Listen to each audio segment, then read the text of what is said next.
Welcome to another edition of Women's Basketball Weekly. Nick Buzzelli filling in for Chris Mueller, and I'm joined here today by Associate Head Coach Charlie Buscaglia. Now, Coach, let's recap the St. Francis-Brooklyn game.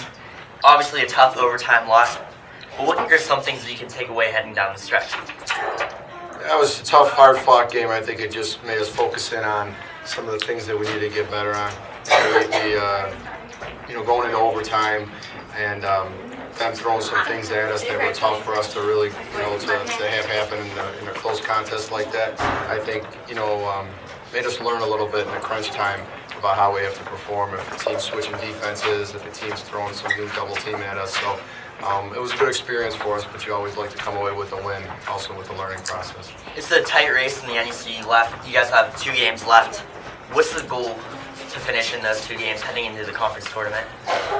The goal is really just to get better and to go out there and use all the tough times during the season and the adversity now to learn from it and go out there and perform in crucial games like this. I mean, we have the conference tournament coming up after this week, but these 2 games are very important for us. So we have to we have a little taste of what's to come for the conference tournament with these games meaning so much. So learning from our experiences and going out there and getting better these 2 games, and of course coming away with wins. And then, like you said, heading in the crunch time, how much will you look for Artemis to carry some of the load and maybe and have other players kind of get her back too, take a little bit of the scoring off of her back?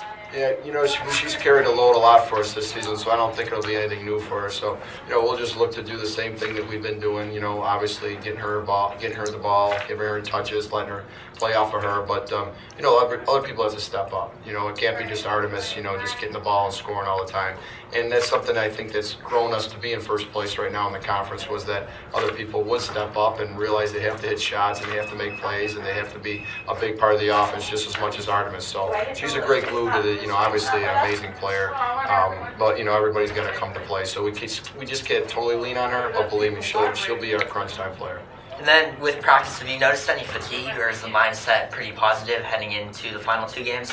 Yeah, I think the players know what's on the line here. I think they know that it's that time of the season where things are going to become more pressureful and we're going to have to be really intense. So, I think practice has been good. It's gone well pretty much, every day. We have our moments just like any other team does, but we're just correcting things and we're realizing that these practices are going to mean a lot for how we perform on Saturday and Monday. Okay, thanks, Coach. Good luck.